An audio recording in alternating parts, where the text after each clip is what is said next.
With apologies to my Greek friends, I'll be speaking in American. And I'm going to begin with an arresting image that any of you who saw The Hurt Locker will remember vividly. This is Jeremy Renner playing Sergeant James, a brilliant expert in defusing improvised explosive devices. And I'm going to use this as an example of how innovation is happening all around the world, especially for people in times of extraordinary adversity in ways that are surprising.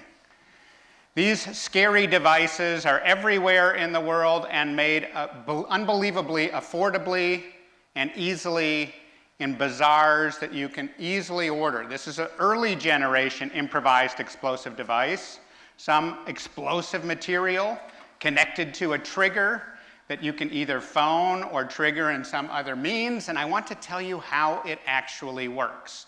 An improvised explosive device is a very dangerous artifact. When you look at the last 10 years of warfare with combined forces acting against insurgents, 157,000 of these IEDs have blown up or have been either detonated or detected, 3 times more likely to die or be injured from one of these devices than any other way. That's the condition that soldiers are in anywhere in the world where there are these kinds of conflicts. Now I want to take you through a really interesting story of innovation, a story of innovation that I think will surprise most of you in the room if you don't know the facts of where improvised explosive devices come from and actually how they work. Above the line are the choices of the insurgents. Below the line are the choices of the American and other combined forces. What you're going to see is that by and large, the insurgents are extraordinarily innovative, and by and large, the Americans see it constantly as a challenge in technological shifts.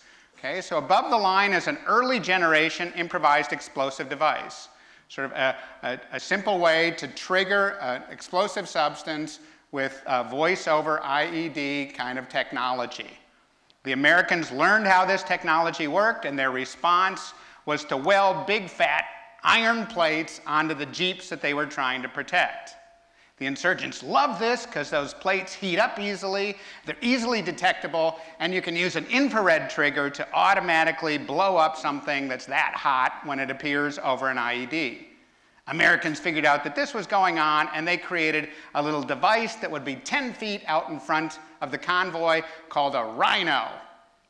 The insurgents paid attention to the American response, and they created a delayed trigger. The Americans, no dummies, paid attention to that phenomenon and added a longer rhino.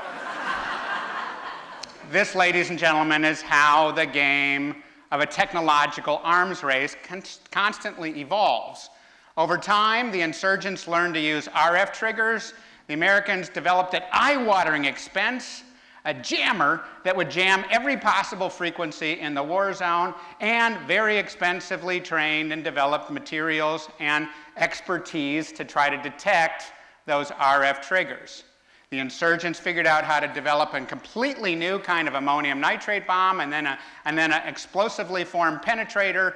This technology that you see above the line is, and I'm not making this up, the most advanced and swift reinvention of industry in history.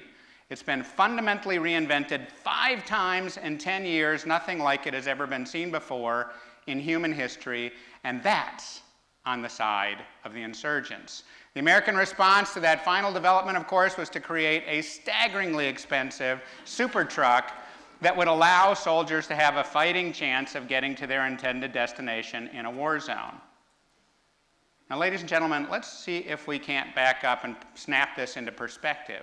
What you see when you examine it with care is that the people with the most inventiveness in this particular scenario are the ones that are improvising from nothing, that see themselves as hopelessly, massively outgunned by people with vast amounts of money. This, ladies and gentlemen, is an important lesson for us now. The most interesting and useful forms of innovation, believe it or not, are more correlated with resource scarcity than they are resource abundance. Indeed, it is still possible, even now, to see this as an American mistake constantly looking at it as one form of innovation, specifically technological innovation in the center of this model, whereas the insurgents are constantly creating and reorganizing around an impossible to detect, impossible to deconstruct, responsive, hyper-imaginative, Turkish bazaar. It is possible for you in one of these war zones to order up a very sophisticated improvised explosive device with all the technology that you want. It will be fulfilled for you by a bunch of individuals whose names you would never know, and it will cost you less than a modern-day iPod, okay, to get that improvised explosive device. Now let's step back and look at the asymmetry of investment. If you look at everything that's been expended by insurgents over the last 10 years, it turns out to be $36 million. Americans to defend have spent $13 billion. And yes, those two things are in proportion. Stepping back from it, looking beyond the improvised explosive devices, ladies and gentlemen, for every $1 that insurgents have spent in the so-called war on terror, US taxpayers have spent $6.6 million. This, ladies and gentlemen, my friends of Greece, is the reason why you should not be taking any military, technological, consulting, or economic advice from Americans.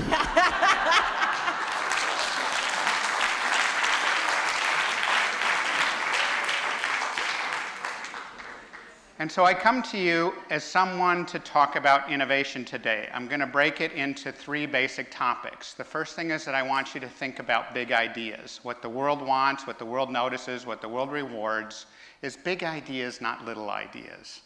The second thing that I want to give you a sense of is that the heart and soul of any great innovation is finding the things that are driving you crazy. Finding the things that you know to be stupid at the core, that you know to be unsustainable over time. That's why the roots of the greatest innovations are nearly always in some form of current adversity.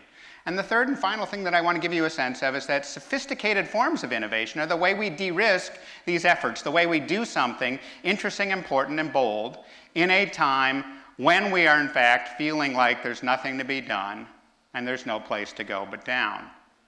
Now, one of the things that economists do tell us, and there's enough analysis behind their assertions that I actually buy this piece of assertion from economists, is that the people that create jobs and new opportunities are in fact small businesses, not large businesses. If we look at the great history of large businesses all around the world, we discover that their zeal for productivity causes them to constantly reduce headcount over time. The people that build businesses are the people that start small enterprises trying to create something that the world needs but doesn't know it needs until such time as there's evidence. Now there's a tiny little problem, according to the World Bank, that you're experiencing here in Greece, and that's that it's hard to start businesses and getting worse over time, not better. In 2010, you ranked 97th in the world. In 2011, you ranked 109th. Okay, this is not a good thing.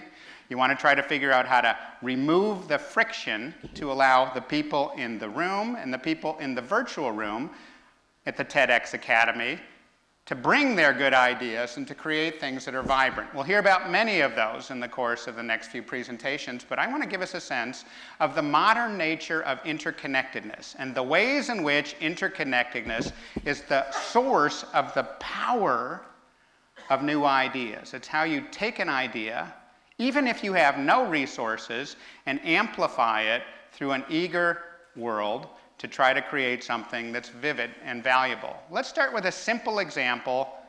Some individual who has got a product idea in mind. You see here Scott Wilson, a designer at a firm in Chicago called Minimal. Scott's a product designer.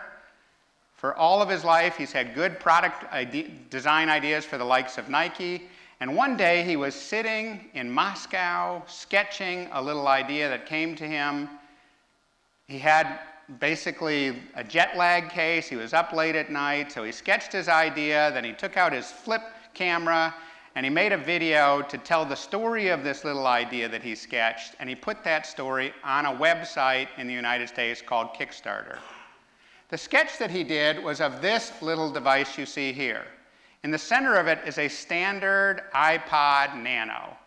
And what he surrounded it with was an aluminum, or in a cheaper case, rubber housing with a little watch band that would allow you to wear your iPod Nano. When he told the story, he had not anywhere near the amount of money he would need to tool in order to produce either the rubber band or the aluminum housing. He needed about $10,000. And telling the story in a brief video on a flip camera, all of which he did with no professionals, no assistants, no script, nothing, just a story on the video. His goal was to raise $10,000. At Kickstarter, you tell your story, you hope people will donate.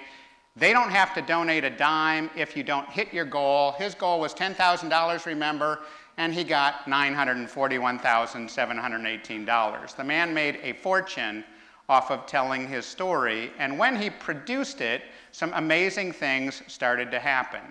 First, within just the first week, $400,000 came from 5,000 different backers.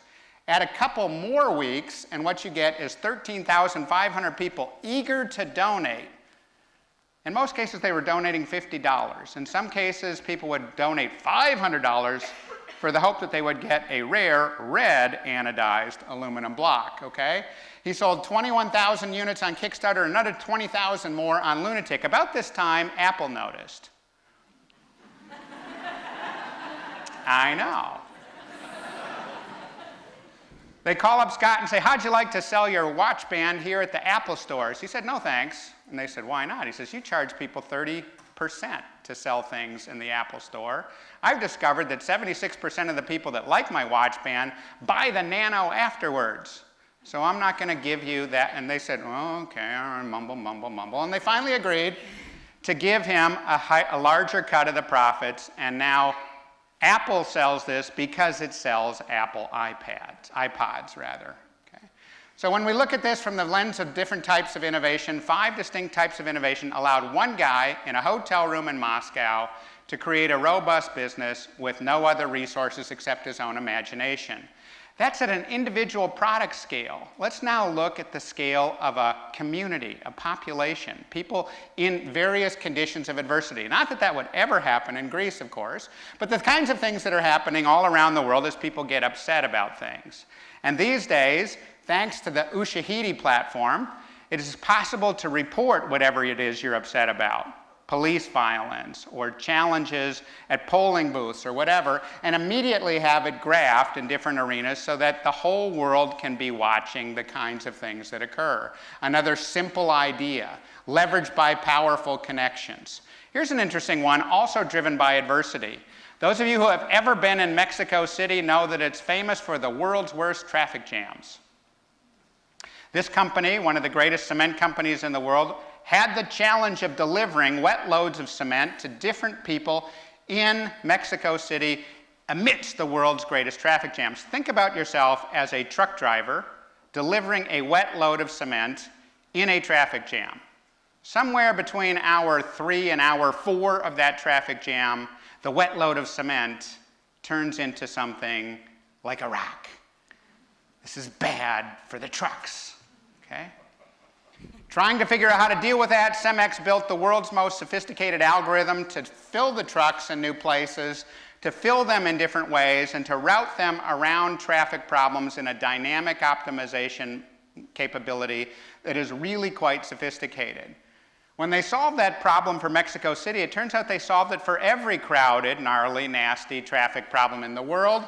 And so after they proved this sort of capability in Mexico City, financiers showed up, you know how they do. Once the idea is proven and good, Citigroup and Goldman Sachs learned how to scale it up worldwide using 6 distinct types of innovation. Now Cemex makes more money off of the cement optimization algorithm than they ever made selling cement. Ladies and gentlemen, flipping adversity to advantage is the heart and soul of great innovation challenges all around the world.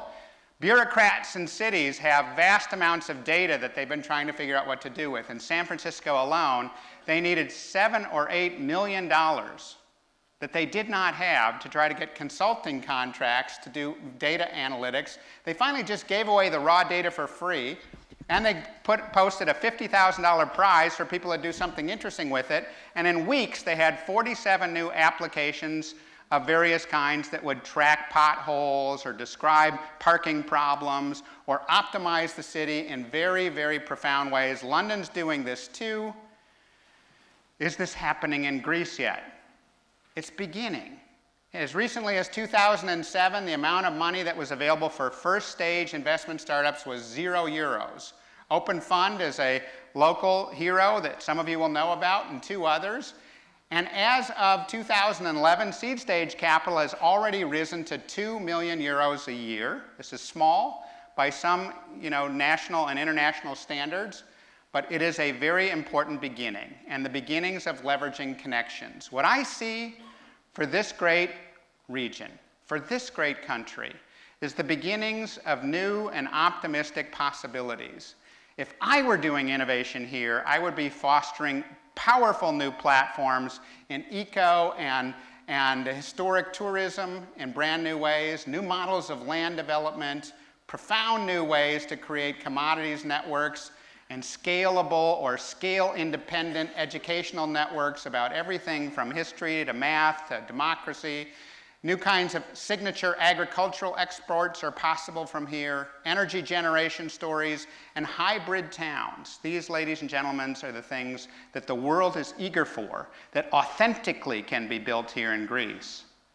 I'm reminded of something George Bernard Shaw said 78 years ago. He said, God may have made this world, but that's no excuse for us not to make it better.